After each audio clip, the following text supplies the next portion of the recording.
So, after almost a week of you guys waiting for this, did the dirt experiment work at Bristol? Let's find out on this much late edition of Post Checker Flag. Hey everyone, Mike from everyone. Welcome to the Bristol Dirt Race edition of Post Checker Flag. I am so sorry for this being so late. I was busy trying to get other content out as soon as possible. But rest assured, Martinsville, as if there is a Martinsville race, will come out as soon as possible, as earlier as this. So let's not waste any time. Let's get to the results of the Bristol Truck Dirt Race, and boy, what a shit show. Alright, let's talk about this. Let's talk about it. Well, first up, it was supposed to happen on Friday. What happened? It rained. Then it was supposed to go back on Saturday. It rained again, only this time the rain caused the area around the track to fucking flood. I am not kidding. Some of that footage makes me think, holy shit, Mother Nature seems to hate NASCAR. And I'll talk more about that during the Martins. I'm thinking NASCAR is getting fed up of all these rain delays. Well, but I'll talk more about that during the Martinsville review in a couple of days. Stay tuned for that one. Well, let's not waste any time. Let's get to the results. Alright, here are your top 10 for the Bristol Dirt Race, otherwise known as the Pinty's Truck Race on Dirt. Now, what the fuck is Pinty? I have no idea. Oh, shit, I'm on the test. Okay, me bad. You guys didn't want to see that. Okay. Here we go. In 10th place, we have the driver of the 22, Austin Wayne Self. Nice, good race. In 9th, we have Austin Hill. And in 9th is Austin Hill. 8th is Parker Klingerman. Yeah, he's not even in the game. That sucks. Who knows? Maybe it's in the next game. And in 7th, it's the good boy, Zane Smith. And bad time for that Vegas ad. Alright. And in 6th place, we have Grant Entbinger. In 5th place is Chase Briscoe in the 04, and since this car's not in the game, I guess I gotta have to choose this one, I guess. Alright. In 4th place, we have Todd Gilliland. 3rd place, in the 24, Raphael Lassard in 3rd. Not bad. And in 2nd place, Ben Rhodes. And in 1st place in the 51, Martin Truex Jr. Oh, man. And of course, we had a lot of Cup guys were also in this race, in this truck race. Chase Briscoe's one. The other one is another one, it was Bubba Wallace, who finished 11th. Very good job race by him. Kevin Harvick, who finished 15th. Daniel Suarez finished 17th. And, let's see, are there any more Cup drivers in here? Let's see. Doesn't look. Oh, Kyle Larson, who got into an accident at 35. Boy, we'll get to him in a second. And we got to talk about the pole sitter. John Hunter Nemechek got into a wreck, and he finished 39th. Jeez, man, that sucks. But he's got a playoff spot, so there's nothing to worry about. Hallie Dean got a top 20. Not bad for her development as a driver. So let's see where things go from here. Alright, I'll be back in a moment to discuss the truck standings. As spoiler alert, there is no truck race this week. Alright, truck standings. And in 1st place with 211, it is the aforementioned John Hunter Nemechek. In 2nd place with 205, by just barely, Ben Rhodes. And in 3rd place with 190, it is Sheldon Creed. Boy, he's having a quiet start. And in fourth place with 171 is the dad of the Truck Series, Matt Crafton. And in fifth place with 158, another statesman of the Truck Series who nearly, if it wasn't for the storm, would have made the Cup race, Stuart Friesen. And 2 points behind him in sixth is Austin Hill. And in seventh place with 137, it is the prodigy, Zane Smith. And in ninth with 127 is Todd Gilliland. And in 10th with 111, it is Austin Wayne Self. All right, enough of that. Let's get to the Cup race, and I have some thoughts about how to improve the truck with the dirt race at Bristol. Because spoiler alert, it's coming back next year. All right, here we go. Here are your results for the Food City Dirt Race for the NASCAR Cup Series. All right, in 10th place we have your defending champion, Chase Elliott. In 9th place, and surprisingly, Eric Jones in the 43, excuse me. And in 8th place, a kid who keeps exceeding expectations when you challenge for a new challenge, Ryan Blaney. And in 7th place, doing a solid job,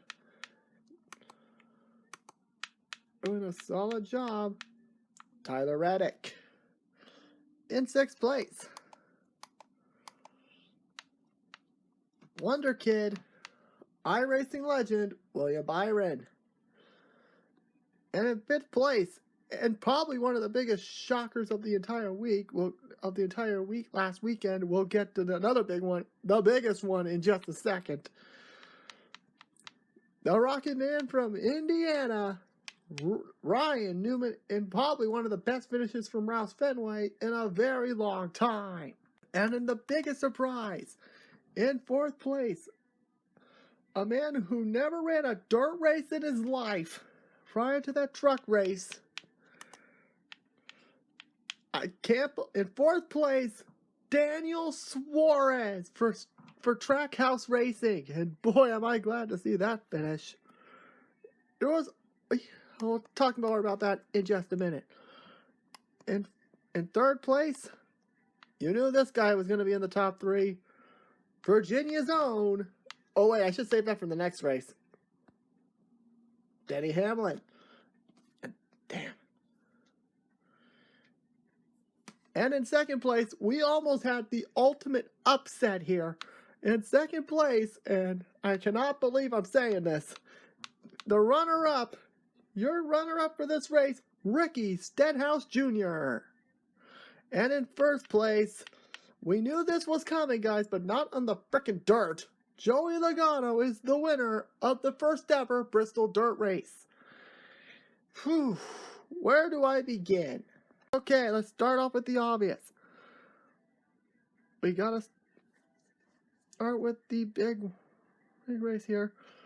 Eric Almirola wrecked almost right away with Anthony Alfredo, and he was out of it. And to be honest, I don't know what's going on with Stuart Haas, but they need to pick it up quick. Otherwise, they're going to be in the same boat that Rouse Fenway is in. Ross Chastain was also involved.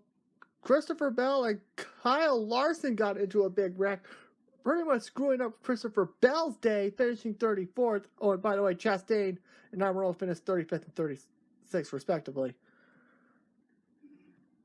Kyle Larson managed to still race, but he was a few laps down, finishing 29th, so that really sucked.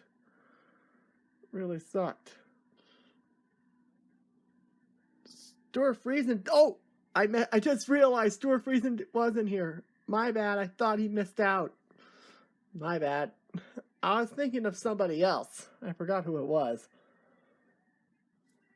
Martin Truex finished 19th for a while. It did look like he was going to, but I guess engine must have went down and caused him to lose a lot of power, finishing outside the top, barely in the top 20.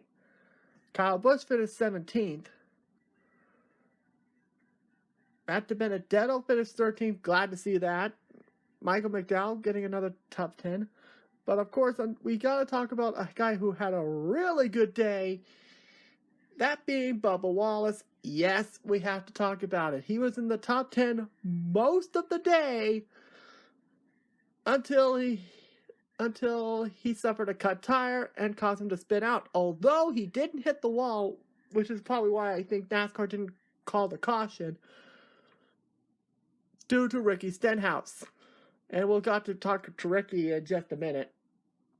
So yeah, Bubba Wallace had a really solid day, but again, fallen to shit luck. Sorry. Due to shit luck. But now we gotta talk about the guys here. Let's talk about Daniel Suarez.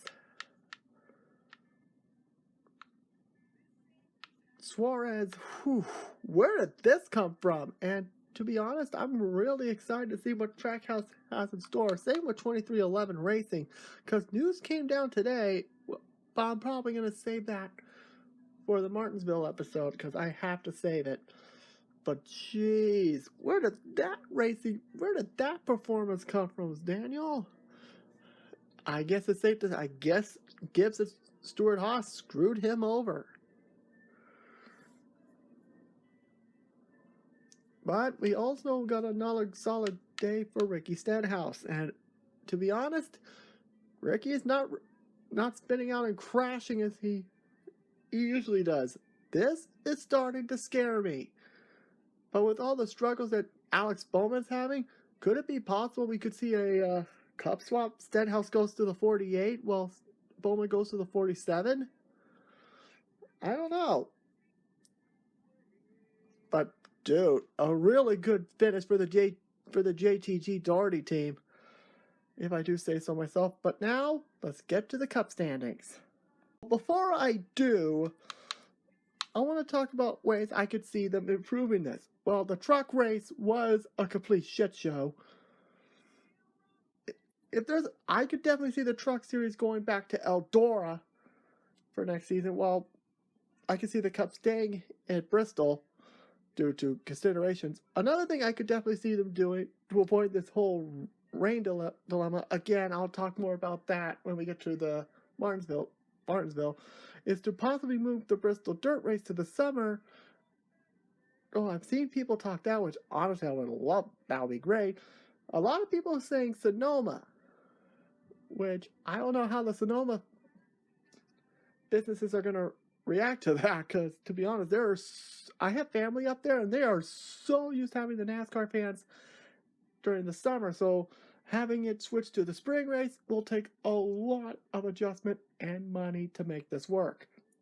But to be honest, one of my complaints is the track itself, because I would like to see them water it down after every stage personally. So like after a stage, all of them go to the pits,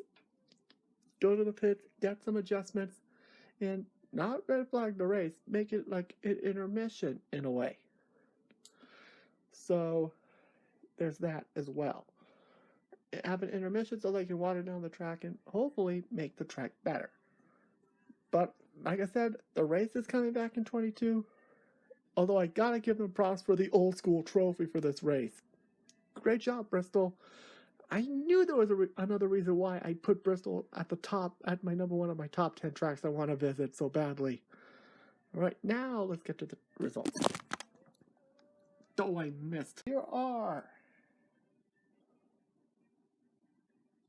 your standings. And this was probably going to change tomorrow, because tomorrow, at the time of this recording, is the Martinsville race. So, here we go. In first place with 327 points, still without a win, is Denny Hamlin. And now in second place, and by the way, I gotta talk about this in a second. Yes, Joey Logano, and to be honest, I'm surprised Ryan Blaney hasn't been pissed off at Logano for complete. Because when Logano won, he handed the flag to a young fan, just like Blaney did literally a week before. So, in other words, I find Joey Logano guilty of committing Blaney right infringement. And Logano's in second with 269. And in 12 points behind him at 247, Martin Truex Jr. And 5 points behind him in fourth is Kyle Larson. And 10 points behind him at 232 is the Michelin Man, Brad Keselowski. What the hell kind of a nickname I just gave him? All right, and whoops. Oh, hi, Matt. All right, here we go. In sixth place with 228, the Charlotte Wonder Boy, William Byron. In sixth place is William Byron. And 2 points behind him at 226 and seventh, it is Ryan Blaney, the victim of Blaney right infringement by Joey Logano. And 1 point. In eighth by 1 point. Before 225, 1 point behind Blaney, happy Kevin Harvick. And at 211, just 14 points behind your defending champion, Chase Elliott. Sorry, let me say that again. At 211 in ninth place, Chase Elliott. And in 10th place, finally, with 186, or tie, so I should be obligated to say this since this is a tie. We have a tie for 10th. We have Christopher Bell. And the man behind the 3 of the modern era, Austin Dillon. And that is your top 10, and that's the end of this episode of Post Checkered Flag, guys. I'll see you guys. We got a lot of news to talk about in the Martinsville episode, as well as the results for both the Xfinity and the Cup race. So with that, I say I'll see you guys after the Checkered Flag in Martinsville. Thanks for watching.